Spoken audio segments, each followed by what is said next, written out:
کہ speaker loud speaker مسجدوں سے اتار لیے اصل میں پرانے علماء جو ہوتے ہیں، پرانے علماء وہ اہل علم بھی ہوتے ہیں اور اہل بصیرت بھی ہوتے ہیں، بالکل بے شک، کہ جن کے پاس دور اندیشی ہوتی ہے، جن کے پاس پتہ ہوتا ہے کہ آگے جا کر کیا ہونا ہے اس کو لے کر کے، ظاہر بات ہے تو اس چیز کو لے کر آج کل یہ بھی ہے کہ آج کل کے جو نوجوان علماء ہیں ان کو ٹھیک ہے علم انہوں نے حاصل کیا، اچھی بات ہے، وہ عالم ہے، لیکن میں یہ اس بات کو بڑوں کی صحبت اٹھانا بڑی بہت ضروری ہے، کیونکہ صحبت کے بغیر ہر چیز نامکمل رہتی ہے۔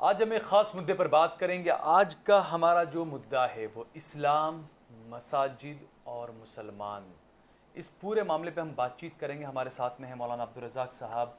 مولانا سب سے پہلے تو دیکھیے جس طریقے سے دنیا بھر میں اسلام کو لے کر ایک الگ نظریہ لوگوں کا سامنے آ رہا ہے، ایسے میں کئی ایسے مسلمان بھی ہیں جنہیں مسجد کا مطلب نہیں پتہ، مسجد کا مطلب کیا، مساجد کا مطلب کیا، سجود کا مطلب کیا۔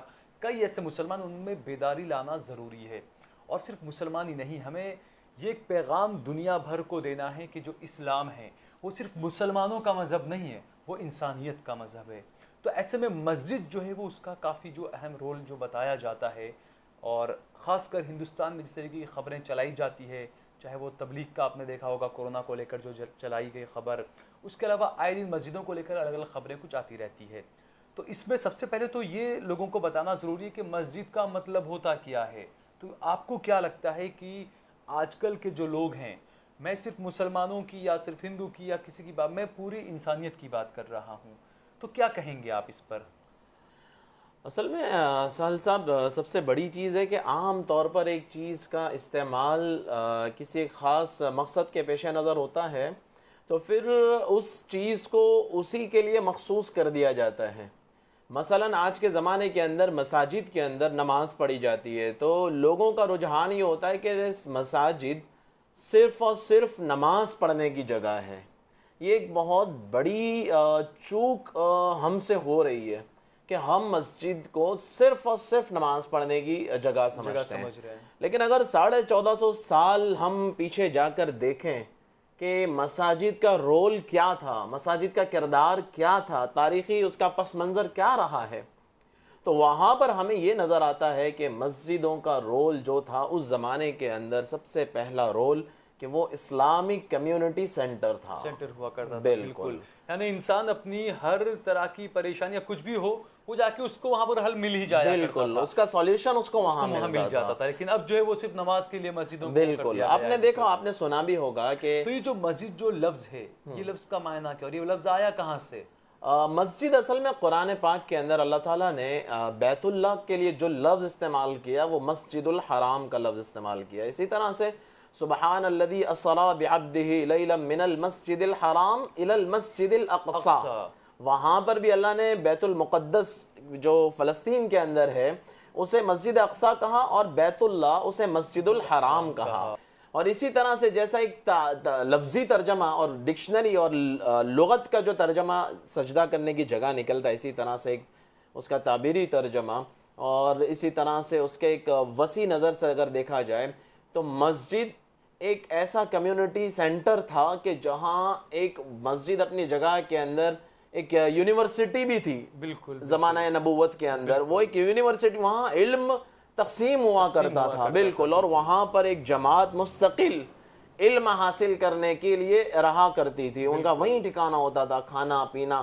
یہاں سے یہ بات بھی پتہ چلتی ہے کہ جہاں مسجد علم کی جگہ ہے وہاں مسجد لوگوں کی ضرورت کے پورا ہونے کی بھی جگہ تھی، کہ وہ نادار لوگ تھے، ان کے پاس مطلب ان کی کوئی کمائی نہیں تھی، ان کی کوئی مطلب آمدنی کا کوئی خاص ذریعہ نہیں تھا، تو لوگ مل کر جو صاحب ثروت تھے جن کے پاس کچھ مال تھا تو وہ لوگ مل کر وہاں پر لا کر رکھ دیا کرتے تھے، تو وہ جو غربا ہوتے تھے جو علم حاصل کرنے کے لیے وہاں مخصوص رہتے تھے تو وہ اپنا گزر بسر اس سے چلایا کرتے تھے۔ تو ایسے ضرورت مند بھی آتے تھے، جیسے وہ پڑھنے والے تو ہوتے ہی تھے جنہیں اصحاب صفہ کہا جاتا ہے۔ اور خاص بات تو یہ کہ جیسے اس دور کی بھی اگر بات کریں تو ایسا نہیں ہے کہ صرف مسلمان ہی آیا کرتے تھے مسجدوں میں، بالکل، یہ سب سے بڑی جو آج کے وقت کی جو ضرورت ہے جس پر میں خاص روشنی ہمیں اس بات پر ڈالنی چاہیے۔ یہ آپ نے بہت اہم سوال کیا، بہت اہم سوال کیا۔ ہمارا آج ایک خاص خیال یہ بن گیا ہے کہ مسجد صرف اور صرف مسلمانوں کی جگہ ہے، کہ یہاں پر غیر مسلم آ نہیں سکتے، یا ہم نے ایک طرح کا ایسا ماحول کریٹ کر دیا ہے کہ ہمیں ایک طرح کی وحشت لگتی ہے۔ لیکن جب ہم تاجدار انبیاء حضرت محمد مصطفیٰ صلی اللہ علیہ وسلم کی زندگی پر نظر کرتے ہیں تو ہمیں یہ بات ملتی ہے کہ مشرکین اور اسی طرح سے نان مسلمز، اسی طرح سے نان بلیورز وہاں پر آتے تھے تو ان کے لیے مطلب ان کا استقبال کیا، بالکل یہاں تک کہ جب خالد بن ولید اور اکرمہ بن ابی جہل ہے، اکرمہ بن ابی جہل کے وقت یعنی ابو جہل کے بیٹے اکرمہ ابھی اسلام میں داخل نہیں ہوئے تھے، اور ابو جہل وہ کہ جس نے پروفٹ محمد صلی اللہ علیہ وسلم کو سب سے زیادہ تکلیف دی تھی، سب سے زیادہ تکلیف، اور یہاں تک کہ ایک موقع ایسا آیا کہ بارش، کڑا بارش، اور دروازہ کھٹکھٹایا گیا۔ ابو جہل یوں کہہ رہا ہے کہ اگر دروازے پر کوئی بھی ہوگا میں اس کی ضرورت پوری کروں گا، ضرور پوری کروں گا۔ جب دروازہ کھولا جاتا ہے دیکھا جاتا ہے کہ وہ محمد صلی اللہ علیہ وسلم ہے، تو اس ایسے وقت کے اندر جبکہ وہ قسم کھا چکا ہوتا ہے پھر بھی وہ دروازے سے بند کرتا ہے اور نازیبا حرکت کرتا ہے۔ تو ایسے یعنی ایسی حرکتیں کرنے والے کا جب بیٹا اللہ کے نبی صلی اللہ علیہ وسلم کی خدمت میں بارگاہ کے اندر آتا ہے، جب آتا ہے جب اللہ کے نبی صلی اللہ علیہ وسلم ایک کمان کے اندر آ چکے ہوتے ہیں اور ایک ان کا ایک مقام بن چکا ہوتا ہے، ایک فورس ان کے ساتھ تیار ہو چکی ہوتی ہے، اس پر جب وہ آتے ہیں تو اللہ کے نبی فرماتے ہیں کہ بھائی ان کے لیے چادر بچھاؤ، اور کوئی بھی ان کے باپ کو لے کر کوئی بھی تذکرہ نہ کرنا جس سے ان کے دل کو ٹھیس پہنچے۔ بالکل، کیا خوبصورت پیغام، کتنا خوبصورت یہ اسلام ہے کہ ایسے آنے والے کا بھی یہ استقبال کہ آئیں بیٹھیں اور سمجھے کہ اسلام کیا۔ یہاں تک کہ آپ جب بیٹل آف بدر جو سب سے بڑی اور مقدس جنگ سمجھی جاتی ہے، بالکل، تو اس کے اندر جب اس کے جو قیدی آئیں تو اس پر مشورہ ہوا کہ کیا کیا جائے، تو لوگوں کی رائے مشورے کے بعد یہ طے ہوا کہ انہیں مسجد کے اندر رکھا جائے۔ مسجد کے اندر قیدیوں کو رکھا گیا، یعنی مسجد جیل بھی بنی، کہ کیوں کہ وہاں اس وقت جو مسلمانوں کی تربیت ہوئی تھی، ان کے اچھے اخلاق بنے تھے، ان کا راتوں کا رونا دھونا تھا، لوگوں کی مددیں کرنا تھا۔ تو جب جو لوگ لڑنے کے لیے آئے تھے، جب انہوں نے یہ کردار دیکھا کہ یہ تو کیسے لوگ ہیں کہ جن کو ہم مارنا چاہتے تھے یہ ہماری ہدایت کی دعائیں مانگتے ہیں، جی بالکل، تو یہ چیز جب انہوں نے دیکھی تو کچھ ہی وقت گزرا تھا کہ وہ سارے کے سارے اسلام کے اندر داخل ہو گئے۔ جو نہیں ہوئے وہ بھی اسلام سے متاثر ہوئے بغیر نہیں رہے، اور بعد میں ایک وقت آیا کہ وہ بھی اسلام کے اندر داخل ہو گئے۔ تو یہ ایک اس میں جیسے ہمارے یہاں پر بھی ہندوستان میں بھی 1994 میں جب ایودھیا کا جب معاملہ آیا، بابری مسجد کا جب معاملہ آیا تھا، تو اس وقت ایک ایسا فیصلہ دیا گیا تھا، ایک ایسا ججمنٹ دیا گیا تھا کہ جو مسجدیں ہیں، جو مساجد ہے، وہ اسلام کا ابھن انگ نہیں ہے۔ بالکل، اور آپ سوچئے کہ جب اس میں اتنی لمبی جب وہ قانونی پرکریا چلی، اس کا بعد 2019 آتے آتے جب ایودھیا پر جب فیصلہ آنا تھا تو جسٹس نذیر جو اس کے اندر تھے، انہوں نے یہ کہا تھا کہ 1994 میں جو یہ فیصلہ دیا گیا کہ اسلام کا ابھن انگ نہیں ہے مسجد، اس پر دوبارہ غور کیا جانا چاہیے۔ تو یہ تو جو ہے وہ سب ہم مسلمانوں کو اور سبھی کو یہ سوچنا چاہیے کہ آخرکار یہ وقت آیا کیوں، سپریم کورٹ نے ایسا کیوں مانا کہ مسجد جو ہے وہ اسلام کا ابھن انگ نہیں ہے، یہ بات شروع کہاں سے ہوئی۔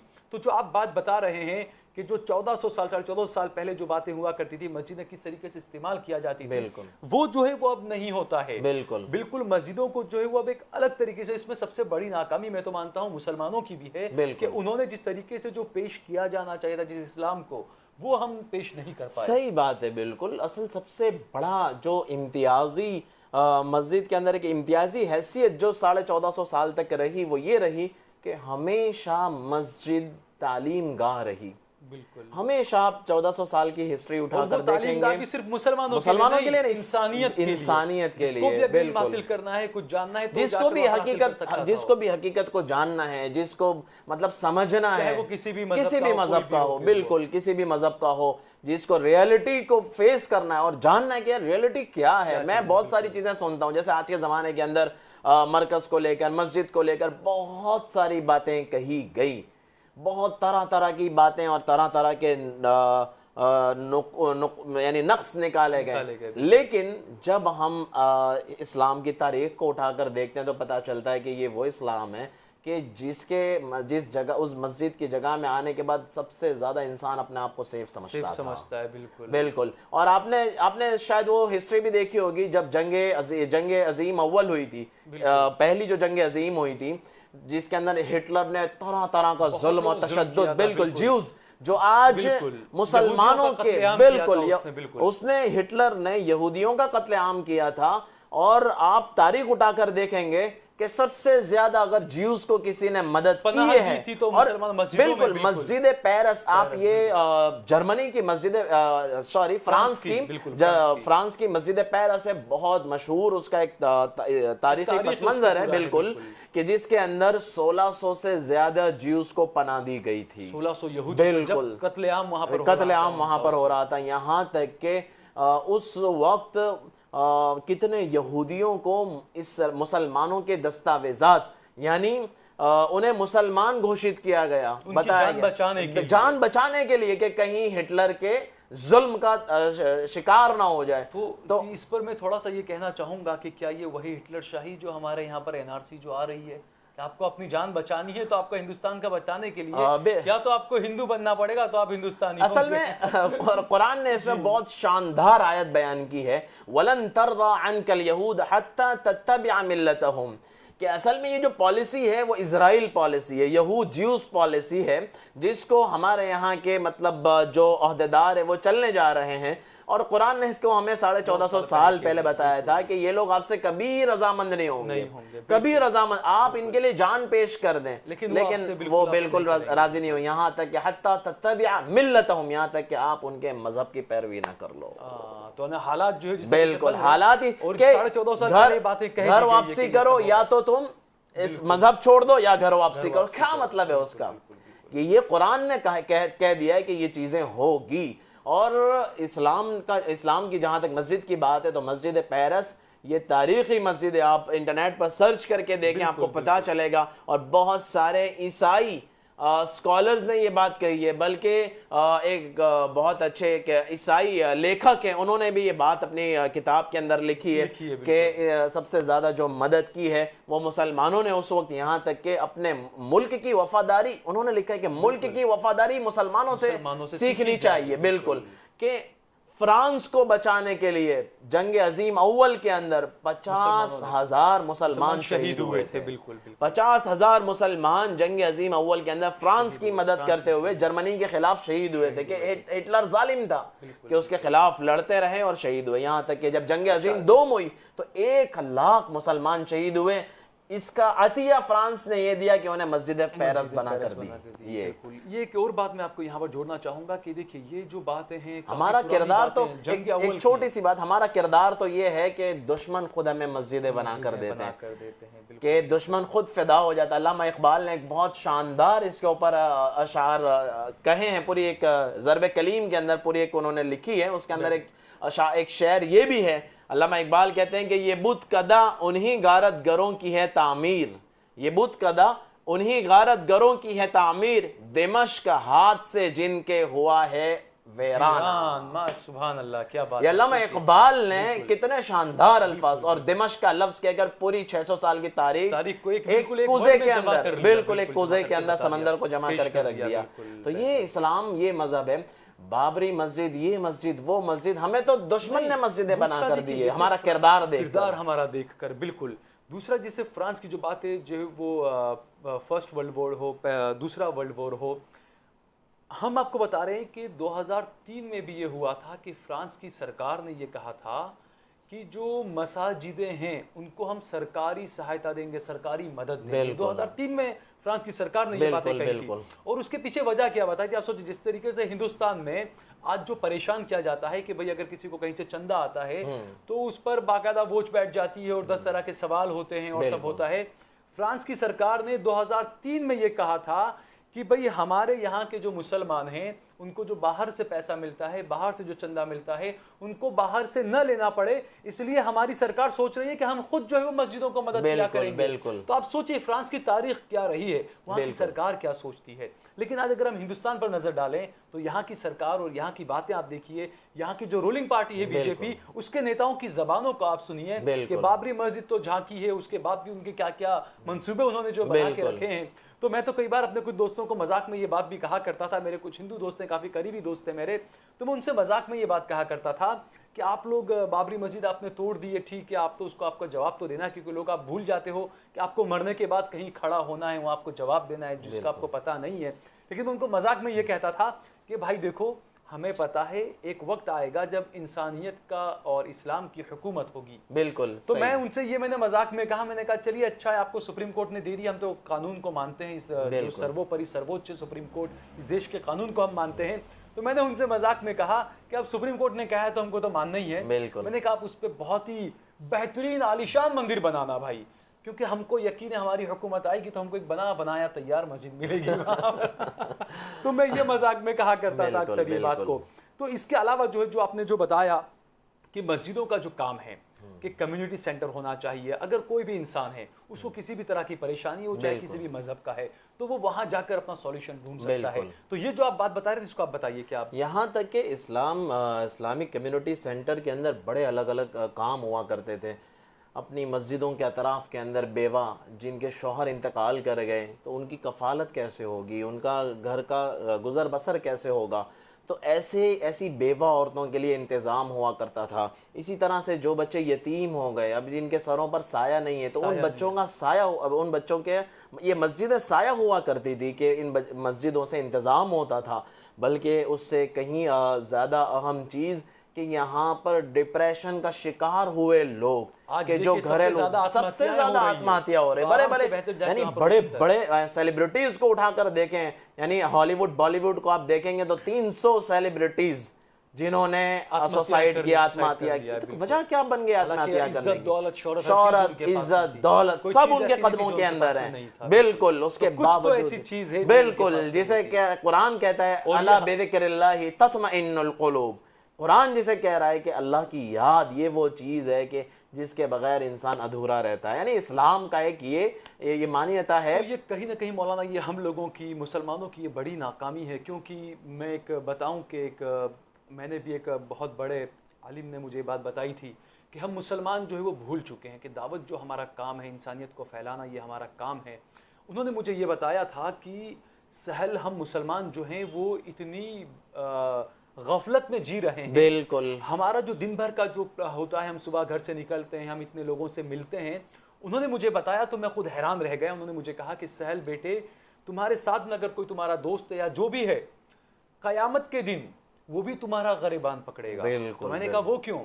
تو انہوں نے کہا کہ وہ ہندو ہوگا, وہ تمہارا غریبان پکڑے گا اور اللہ تعالیٰ سے کہے گا کہ یا اللہ یہ سہل میرا دوست تھا, اس نے مجھے کبھی بتایا نہیں کہ اسلام کیا تھا. بالکل حقیقت. تو یہ چیز جو ہے وہ ہر مسلمان کو سمجھنی چاہیے کہ ہم لوگ جو ہے وہ اصلی جو اسلام تھا وہ ہم صحیح طرح سے پہنچا نہیں پائے ہیں. آج جو ہمارے جو یہ حالات ہو رہے ہیں اس کے ہم خود اس کے لیے بڑے ذمہ دار ہیں. بالکل. سب سے یہ بہت بڑا اہم رول ہے اس کا کہ ہمیں ہماری جو ذمہ داریاں تھیں ہم ان ذمہ داریوں کو پورا نہیں کر پا رہے ہیں. اور مسجدوں کا جو استعمال ہونا چاہیے تھا, یہ مسجد کا سب سے بڑا استعمال تعلیم کے لیے ہونا چاہیے تھا, جس کے اندر سارے لوگ ٹھیک ہے جو نماز کی اسپیشل جگہ ہے اسے مخصوص کر دیں. جو جماعت خانے کے علاوہ کی بڑی جگہیں ہوتی ہے, آپ دیکھیں کتنی بڑی پراپرٹیز جو وقف کی پراپرٹیز ہے, کتنی ساری پراپرٹیز ہے. آج اگر ان کا استعمال ہندوستان کے اندر صحیح رخ پر ان 70 سالوں کے اندر ہوتا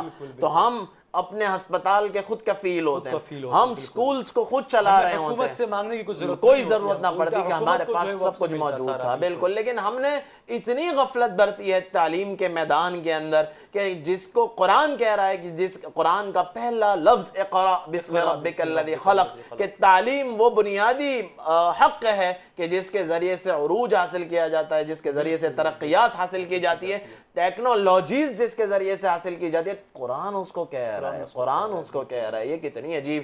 آج کے زمانے کا سائنس سب سے زیادہ قرآن کو ریسرچ کر رہا ہے اور سمجھ رہا ہے کہ جو فنگر پرنٹس جو سب سے بڑا پروف مانا جاتا ہے وہ فنگر پرنٹ کو قرآن نے پروف دیا بالکل کہ ایحسب الانسان ان لن نجمع عظاما. لوگ کہتے تھے، نان بلیورز کہتے تھے کہ یار یہ کیسے پاسبل ہے کہ ایک آدمی جس کی ہڈی اور یہ سب قبر میں جا کر ختم ہو چکی وہ دوبارہ کیسے بن جائے گا. اس پر اللہ نے 1450 سال پہلے یہ آیت بتائی کہ بلا قادرین علی ان نسوی بنانا، کہ ہم تمہیں جسم کو نہیں، تمہارے ہاتھ پیر کو نہیں، تمہاری ریڑھ کی ہڈی کو نہیں، بلکہ تمہاری فنگر پرنٹس کو بھی دوبارہ لوٹا کر دکھائیں گے.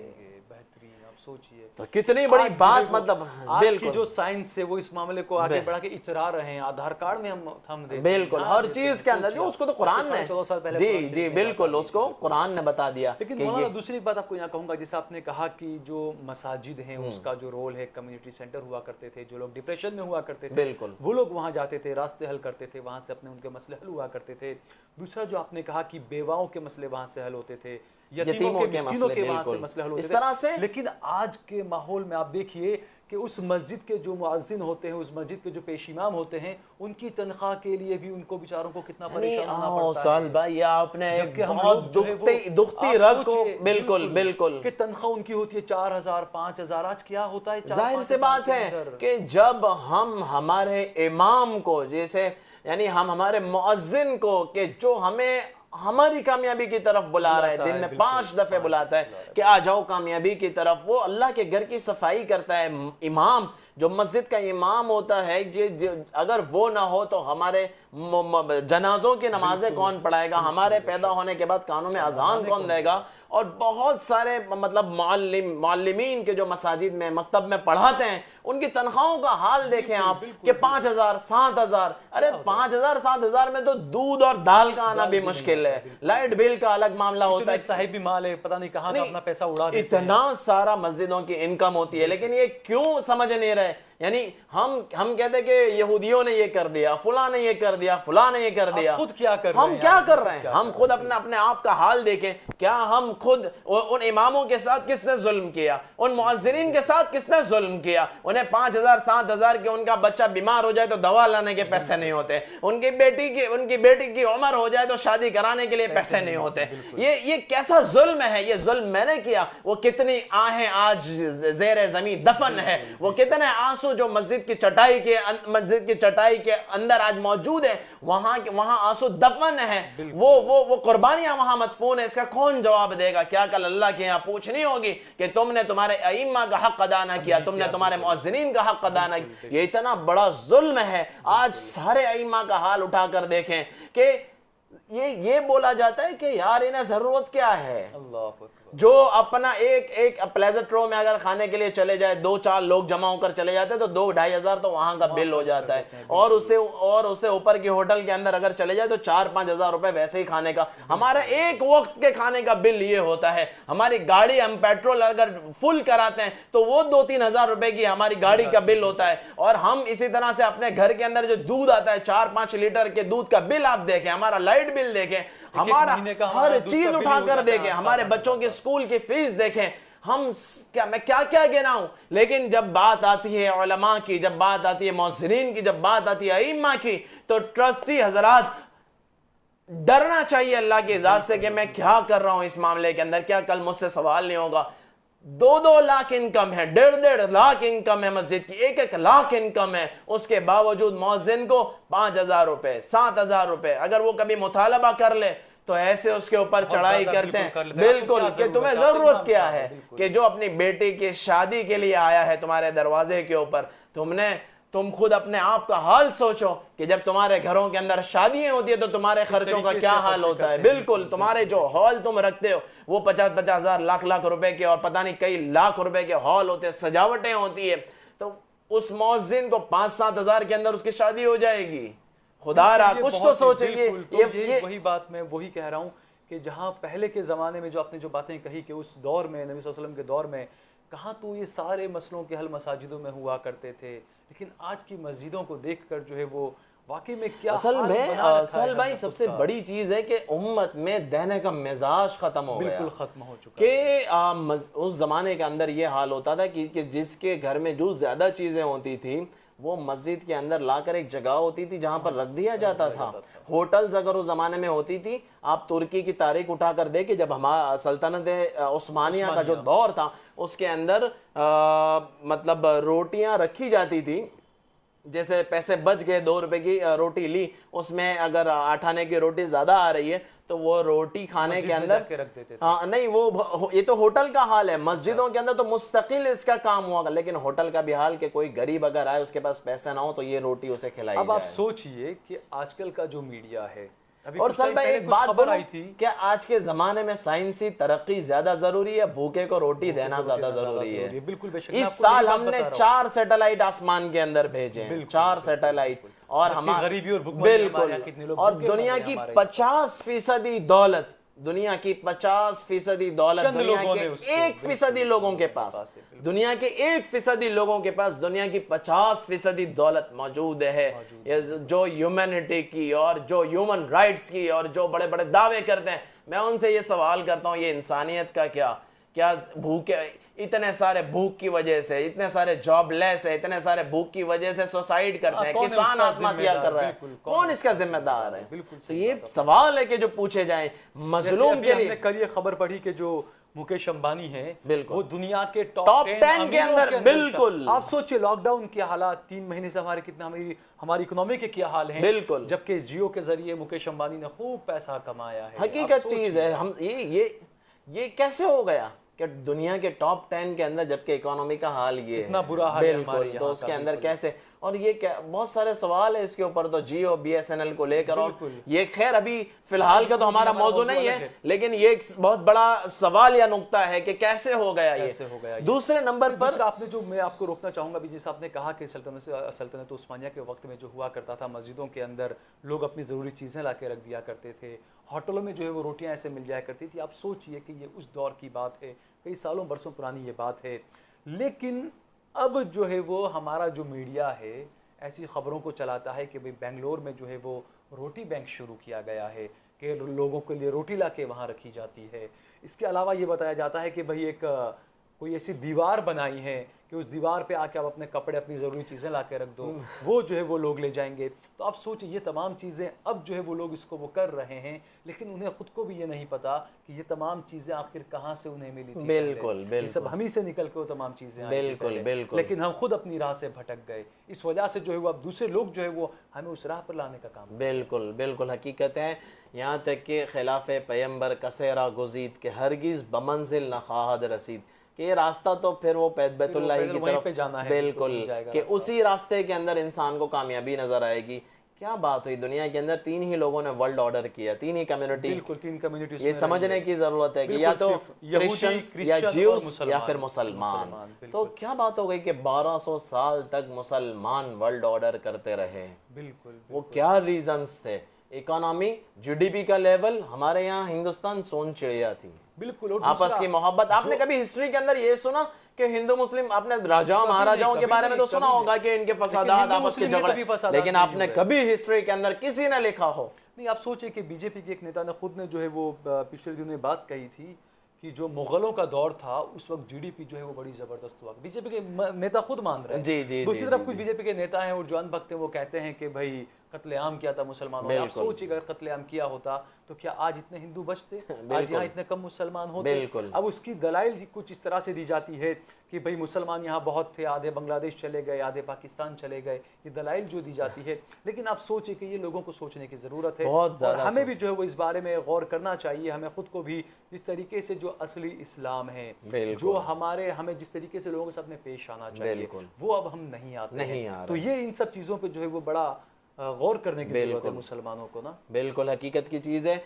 یہ ہماری ہی کوتاہیاں ہیں کہ جو آج ہمیں رونے پر مجبور کر رہی ہے. یہ ہماری ہی کوتاہیاں ہیں کہ جو آج غیروں کو ایسے الفاظ کہنے پر مجبور کر رہی ہے کہ ہم نے کہیں نہ کہیں بڑے مواقع فراہم کیے ہیں کہ جو حق ہمیں ادا کرنا چاہیے تھا وہ حق ہم ادا نہ کر سکے, جس کے نتیجے کے اندر آج طرح طرح کے تانے ہم برداشت کر رہے ہیں, طرح طرح کی باتیں ہم جھیل رہے ہیں. آپ سوچیں سل صاحب کہ اگر 72 سالوں کے اندر یہ جو وقف کی زمینیں ہیں, اسی طرح سے جو مندر بڑے بڑے زمین اور بڑے بڑے لوگ آ کر وہاں پر دودھ دے رہے ہیں, لوگ آ کر وہاں پر پیسے چڑھا رہے ہیں, اسی طرح سے بالکل سونا چڑھا رہے ہیں, اسی طرح سے بہت ساری جگہیں کہ جہاں پر پیسہ دیا جاتا ہے.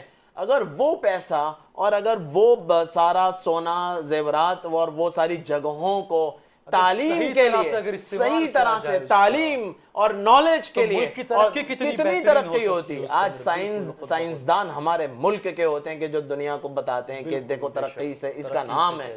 اگر آج ہمارا کیا حال ہو گیا کہ ہم نے مل کر, ہندو مسلمانوں نے مل کر برٹشیئرز کو یہاں سے نکالا اور اپنی جانوں کا بلیدان دیا. آج ہمیں ہو کیا گیا ہے کہ ہم آپس میں ایک دوسرے کے بٹوارے کی فکر کے اندر ہے, آپس میں ایک دوسرے کے دست و گریبان ہیں. کیا ہمیں ہوش نہیں ہے کہ 1947 کے اندر ہمارے پروجوں نے کتنی قربانیاں دی ہیں, ہمارے بڑوں نے کتنی قربانیوں کے بعد اس دیش کو آزاد, اگر انہیں پتا ہوتا کہ ان کی نسلیں یہ کام کرنے والی ہیں اور اس طرح سے لڑائی جھگڑے کرنے والی ہے تو وہ کبھی اپنے ملک کو آزاد نہ کرتے ہیں. بالکل کہ وہ اپنی نسلوں کا اس طرح کا لڑنا جھگڑنا کبھی وہ بالکل نہیں کرتے. وہ دوسرا جو آپ نے کہا کہ ہماری کوتاہی, ہماری کمی بالکل یہاں پر رہی ہے, تو ایک اور بات یہاں پر یہ میں کہنا چاہوں گا مولانا کہ جس طریقے سے آپ دیکھیے اذان کا جو چلن رہا ہے, پہلے کے دور میں گھڑی نہیں ہوا کرتی تھی, وقت کا کسی کو پتہ نہیں رہتا تھا, اس لیے جو ہے مؤذن جو ہے وہ مسجد کے مینارے پر چڑھ کر اذان دیا کرتے تھے اور لوگ پورے مسجدوں میں آیا کرتے تھے. لیکن آج کے وقت میں آپ دیکھیے کہ آج اذانیں ہوتی ہے مسجدوں میں, لیکن اس کے باوجود بھی یہ رہتا ہے کہ انسان گھڑی دیکھتا ہے, وہ اذان کا اس کو کئی بار خیال نہیں رہتا ہے, تو وہ گھڑی دیکھتا ہے کہ ہاں یار ٹائم ہو گیا نماز کا, چلو نماز پڑھنے چلتے ہیں.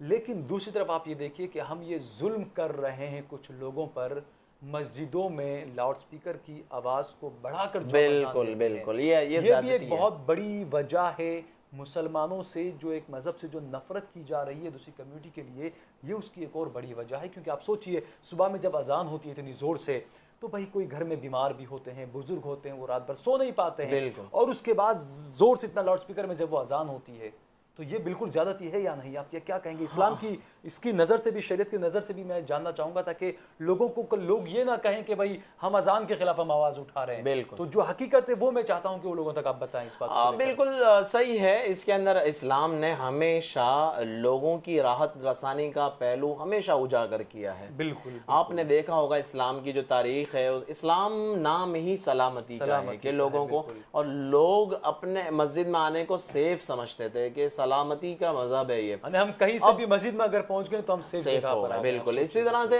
اگر ہماری اذان اتنی زور سے, اگر ہم اذان کا معنی ہوتا ہے کہ لوگوں کو باخبر کرنا, اعلان کر دینا کہ لوگ باخبر ہو جائے. اب ظاہر بات ہے ہر نکڑ کے اوپر الحمدللہ مسجد ہے, اگر ہم ہماری مسجد کے مائک سے دوسرے ایریے تک آواز اگر پہنچاتے ہیں تو کیا ضرورت ہے؟ جس چیز کی جو ضرورت ہے وہ الضرورت تتقدر بضرورتها, کہ یعنی بقدرها, کہ ضرورت بقدر ضرورت ہوتی ہے, یعنی جتنی اس کی ضرورت ہو اتنا اس کا استعمال ہو. اب ظاہر بات ہے مسجدوں کے بازو کے اندر ہوٹلز بھی ہوتی ہے جہاں پر لوگ قیام کرتے ہیں, تو تھکا ہارا مسافر آ کر سویا ہوتا ہے, اور اگر اتنی زور سے اذان دی جائے گی اس کی نیند خراب ہوگی. جبکہ اسلام میں تو یہ کہا گیا ہے کہ اگر کوئی سو رہا ہے تو آپ قرآن شریف بھی, آپ قرآن بھی آپ آہستہ پڑھیں, اور ساری تو مطلب بلکہ ایک مرتبہ حضرت عمر سے یہ بات کہی گئی کہ قرآن آہستہ پڑھیں کہ سونے والوں کی نیند نہ خراب ہوں. تو یہ چیز ہے, اور اللہ تعالیٰ کو بھی یہ پسند ہے کہ ہم لوگوں کا خیال رکھیں. تو مسجدوں کے لاؤڈ سپیکر کو اتنا زیادہ تیز نہیں کر دینا چاہیے. ہمارے یہاں آزادی ہے, اجازت ہے, تو ہم اس آزادی کا غلط فائدہ نہ اٹھائیں کہ ہم اس کا سپیکر اتنا رکھیں کہ جو ضرورت ہے, ضرورت پوری ہو جاتی ہے بس مسئلہ حل ہے. خواہ مخواہ ہم اس کو مزید. میں آپ کو ایک بات بتاؤں یہاں پر مولانا, کہ جو ہمارے والد صاحب حکیم مولانا عبدالرزاق قاسمی صاحب, وہ جب ہم لوگ چھوٹے چھوٹے تھے تب وہ ہمیں کہا کرتے تھے یہ بات کہ بیٹا اتنی زور زور سے جو مائک میں جو اذانیں کرتے ہیں یہ جو ہے وہ آنے والے وقت میں مسلمانوں کے لیے وبال بن جائے گی. آپ سوچیے اس وقت انہوں نے کہا تھا, یہ ظاہر بات ہے, میں بات بتا رہا ہوں کم سے کم 25 سال پہلے انہوں نے یہ بات مجھے کہی تھی کہ بیٹا اتنی زور سے کرنے کی ضرورت نہیں ہے, کیونکہ بیچارے جو ہندو بھائی بھی ہوتے ہیں بیچارے وہ رات بھر جاگتے بھی ہیں, بیمار بھی ہوتے ہیں. تو واقعی میں آج آپ دیکھیے حالات اسی طرح کے بالکل جو میرے والد صاحب نے جو بات میں, اب میں وہ چیزوں کو یاد کرتا ہوں کہ وہ 25 سال پہلے انہوں نے مجھے بات بتائی کہ بیٹا ایسے حالات ہوں گے کہ سپیکر لاؤڈ سپیکر مسجدوں سے اتار لیے جائیں گے. اصل میں پرانے علماء جو ہوتے ہیں, پرانے علماء وہ اہل علم بھی ہوتے ہیں اور اہل بصیرت بھی ہوتے ہیں. بالکل کہ جن کے پاس دور اندیشی ہوتی ہے, جن کے پاس پتہ ہوتا ہے کہ آگے جا کر کیا ہونا ہے اس کو لے کر کے. ظاہر بات ہے تو اس چیز کو لے آج کر کل یہ بھی ہے کہ آج کل کے جو نوجوان علماء ہیں ان کو ٹھیک ہے علم انہوں نے حاصل کیا، اچھی بات ہے، وہ عالم ہے، لیکن میں یہ اس بات کو بڑوں کی صحبت اٹھانا بڑی بہت ضروری ہے، ہے، کیونکہ صحبت کے بغیر ہر چیز نامکمل رہتی ہے۔ تو صحبت، بڑوں کی صحبت کے بغیر یہی ہوتا ہے کہ مرغی کا جو انڈا ہوتا ہے نا، وہ مرغی کے پر کے اندر 21 دن کے روٹین کے اندر رہتا ہے، تو وہ انڈا بنتا ہے اور بچہ بنتا ہے اس کے اندر، اور پھر وہ لوگوں کے یعنی کارآمد ہوتا ہے۔ اسی طرح سے اگر وہ انڈا مرغی کے پر کے اندر 21 دن نہ رہیں تو پھر وہ انڈا نہیں بنتا، بلکہ وہ گندا بن جاتا ہے، پھر اس سے لوگ اس کو ہاتھ لگانا بھی، بہت بہترین مثال بالکل، کہ لوگ اسے ہاتھ لگانا بھی پسند نہیں کرتے۔ تو یہ مطلب اسلام ہے کہ جس کے اندر ہر ایک کا حل ہے، بلکہ آسمانی آفت، زلزلے آ گئے، بھوکم آ گیا، یا سونامی آ گیا، یا زیادہ بارش کی وجہ سے فصلیں برباد ہو گئی، تو مسجد کے اندر پہلے انتظام ہوا کرتا تھا کہ بھائی کہاں کتنا نقصان ہوا، بالکل، کہ اگر ہمارے ایریے کے اندر نقصان نہیں ہوا تو پھر ہم اپنی مدد کو دوسرے ایریے کے اندر پہنچائیں گے۔